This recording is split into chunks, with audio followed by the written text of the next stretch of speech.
Just fucking do it. Subscribe now. Mr. Peña?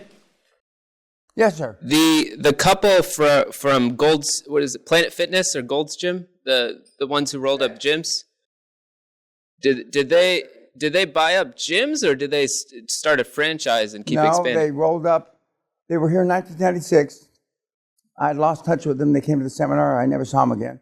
And then one of the outside companies that was doing a documentary on me happened to be living in the D.C. area, went to the gym, one of the gyms that the Becks owned. And he knew the Becks. And so when they're doing the documentary, what's your new project? Well, we're doing a documentary on this guy that lives in a castle named Dan Peña. And so Victor Breck said, what? Dan Peña? Oh, yeah, he trained us. We were at the castle seminar in 1996. We followed his blah, blah, blah, blah, blah, blah. So he had discovered them. And they said, which is true, we followed exactly what he said. And now we have 9,000 or 22,000 or whatever. And they rolled up. They rolled up gyms and health spas and whatever. But I hadn't even heard of them, or heard from them, I should say. Now, the pundits, the aficionados of my life tell me that we know we've transferred 1 million millionaires. We know that categorically. We have data on that. But the guys that keep track of this data say that we've got 4 or 5 million under our belt that we did, like the Brecks. They're billionaires, and they followed the QLA steps, and he and his wife have made a shit ton of money in Australia, in Europe, and several other places. And he's a gym teacher. I'm not degrading the fact that he's a gym teacher. And she's some kind of physiotherapist. And they made a shit ton of money. But I mean, we got a gazillion of those. That's no big deal. There's so much business out there. I mean, you got North America, basically. You got maybe a third of South America. You've got Australia, New Zealand, 45 to 60% of Europe to do business in. 2 or 3 places in Africa. I mean, there's plenty. There's no shortage of deals. You heard what Anelli said today. I mean, the shittier it gets, the better it gets. And he didn't say the more money. He didn't say that, but the more money he makes. But in the old days, in the middle 90s, you can't do this in Australia because they're too stupid. That's what they said. Okay? You can't do this in the African continent, including South Africa. And, I won't go through the racist comments they made about why you can't do it there. Every place that allegedly, ostensibly, theoretically, we can't do it, we've done it. But the easiest places to do it are Canada, the United States, a good part of Europe, the UK, Australia, New Zealand. Slam dunk. No problem. And you've heard, not from New Zealand, but you've heard from Australia. And Jason Daggy has made it easy. I read you parts of his email. 110 million. And we have better results from other kids. But in the U.S., if you can't put together a $400 or $500 million, I don't want you to do conglomerates, but a bunch of companies in healthcare or whatever, it's because you're not trying. You're not trying.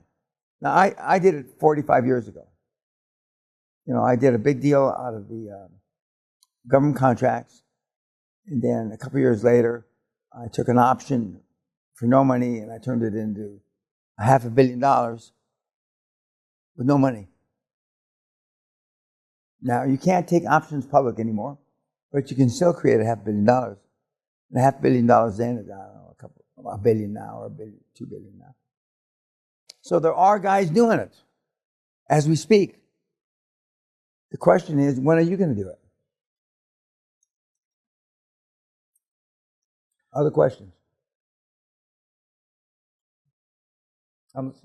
Yeah, so one of the, going over the steps, and all week it's always been like, it's been mentioned, you're going to want to jump to step 4, you're going to want to jump to step 4. Correct. That's building and each morning I have to open it up and look at the first 3.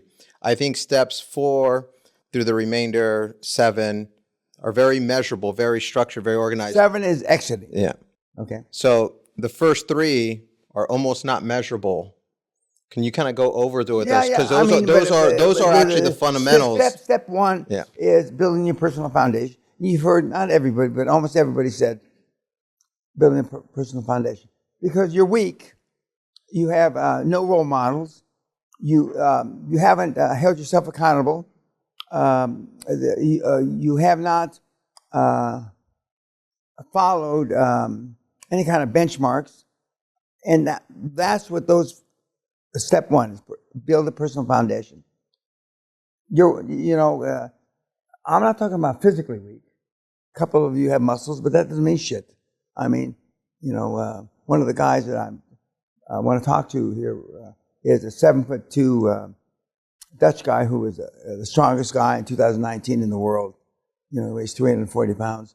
And I got an idea to do something with him. But he's poor. So, 6-packs. I've got 3 or 4 guys in the Hall of Fame that have 6-packs. But most of them are jelly bellies like me.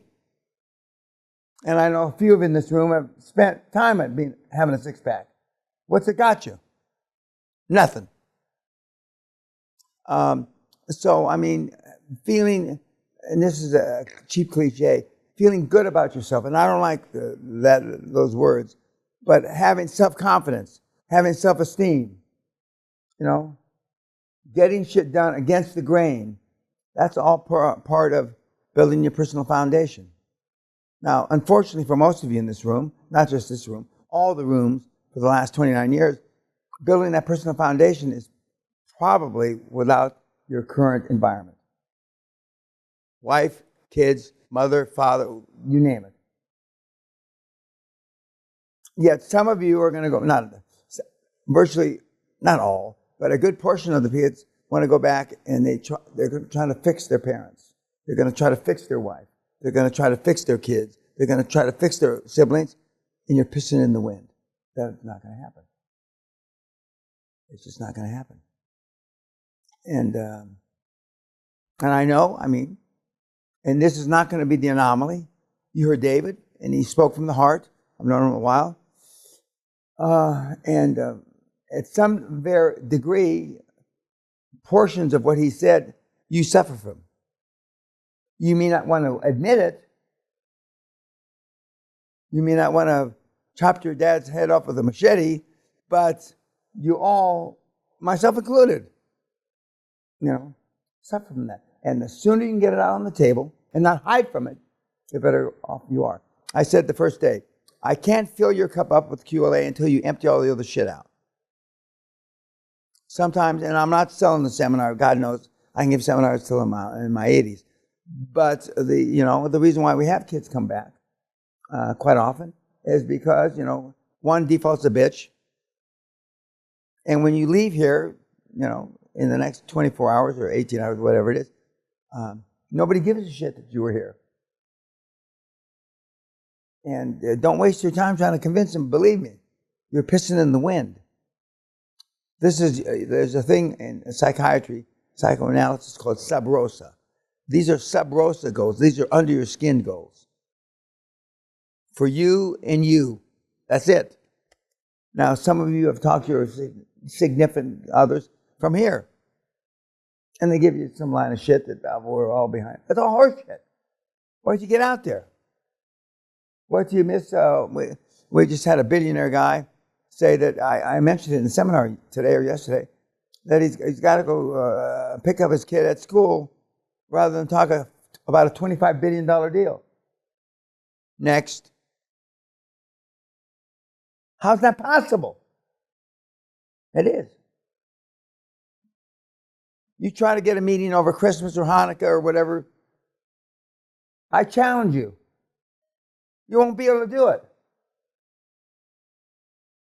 If you can't get guys to meet on Christmas Eve over $50 billion, what do you have to do to entice them? And most of you couldn't give away a blowjob to a drunken sailor. You have no sales skills. We got a couple of ex-sailors here. You're never ex, and we got a jarhead, which is kind of half-ass sailor. You can't give away a blowjob. If you cannot give away a fucking blowjob to a drunken sailor, I mean, God Almighty, who's been out to sea or in a submarine for five months under the water, fuck, what are you going to do? And sailors are normally the biggest drunkards. And, you know, my dad during World War II was a sailor, and if a third or a fifth or a tenth of the stories that he told me were true, fuck, I can't believe we won the war in the Pacific. Because everybody, in those days, they used to take amphetamines to be able to stay up. But, I mean, it's our market. I keep saying in the last year or two, I can't believe it's going to get any better. And it keeps getting better because the economy keeps getting shittier. And the world perception of it keeps getting shittier. And that's terrific for us. It's not so terrific for, you know, the planet. But unfortunately, the poor get poorer and the rich get richer. I mean, that's just the way it is. That's not going to change. But you got to step out. Yes, sir. Can you suggest some additional things for people to overcome their fear by doing activities that are going to... I don't recommend, like Jason Nagy, going to Indonesia and getting knife fights. Okay. But I mean, Jason is kind of a ballsy guy. He was jumping over the cars and shit like that. I would recommend that. But, you know, I just started at 77, I just started boxing.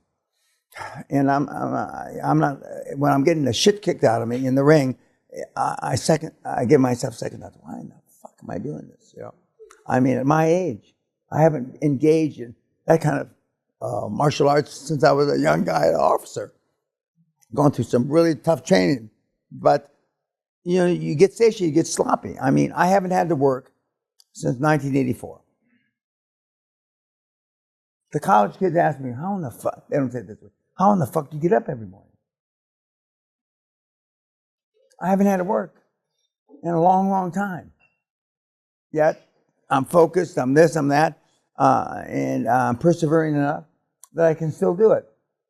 But, you know, I like, I don't, unless it's a contact sport, unless it's karate or judo that you're really hitting each other, that's kissing your sister, that's horseshit. I like boxing because, you know, I'm in contact, not bullshit boxing. And, you know, when I came in the other night and Sally said, "Are you okay?" And I just sat down in her office trying to catch my breath after getting the shit beat out of me for 45 minutes. And this kid, my professional champion boxer, can hit a lot harder than he's hitting me. A lot harder. And I think he doesn't want to kill the golden goose. That I don't want to fight anymore. But one of the beatings I got, I was supposed to fight on Monday and Wednesday. I had the office call and say, I need another day to recoup. To, you know, I mean, because I'm doing, they're hitting me. I'm not this bullshit, you know. I'm not suggesting you guys are all cunts, but I'd like to see you get hit like this and see how you look, you know. Boxing I like.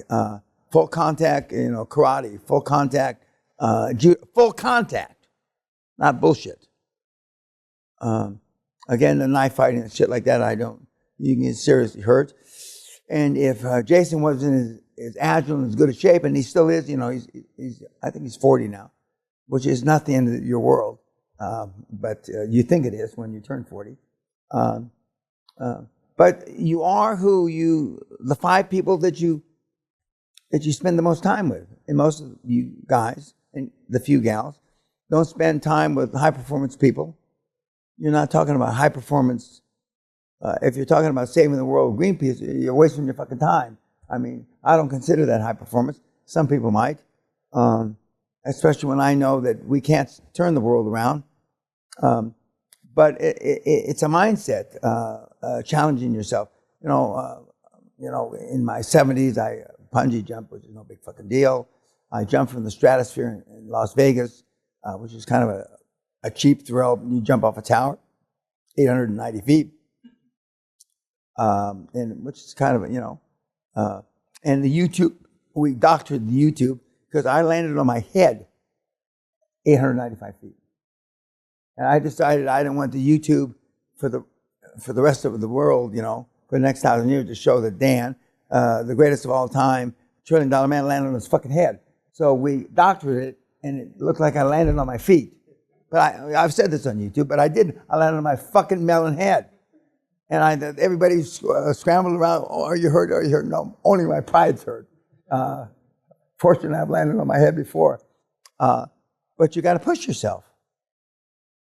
And as Andrea said, the thing that stretched his comfort zone, and Peter Harasti was talking to some of these big guys in accounting and finance. Now, that never pushed my comfort zone because I've been in that world for a long time. And I've never met a finance guy I wasn't smarter than. I never met an accounting engagement partner that I wasn't smarter than. I never met a bank president that I wasn't smarter than. Okay, whether I was really smart, I don't know. But I thought I was, and I acted as if I was. You guys, and girls, if you start tomorrow to act as if you had no limits to your abilities, your life will change. Everybody in this room, to act as if you had no limits to your abilities. And added on to that is, fearless. Your whole life changes. Everybody's afraid of everything. Something, excuse me. And again, the only thing I used to be afraid of was my dad. I remember when he turned 90, and he wasn't feeble or anything, but he was still, had muscles. But I thought, and he shrunk 3 or 4 inches, as you do when you get older. Now, it's interesting. I'm 77. I've shrunk 1/4 of an inch. All my contemporaries are 3, 4, 5 inches shorter. I've shrunk 1/4 of an inch. And I'm pissed off about that. Why have I shrunk? Well, as you get older, a lot of people shrink. When my grandmother, who used to be 5 feet, allegedly, when she died, she was 4'6". Now, these girls here today, you girls are going to be 3'8" by the time you cash it in, believe me. Because but I happen to like, short girls. Sally's an exception to that, although she's not that tall. But you have to continue. Being out of your comfort zone is a daily thing. It's a daily thing, Again, most of you that I shook your hands, even sometimes when you wiped your hands on your slacks or whatever, your hands are wet because you're nervous. But I mean, it's a daily thing getting out of your comfort zone.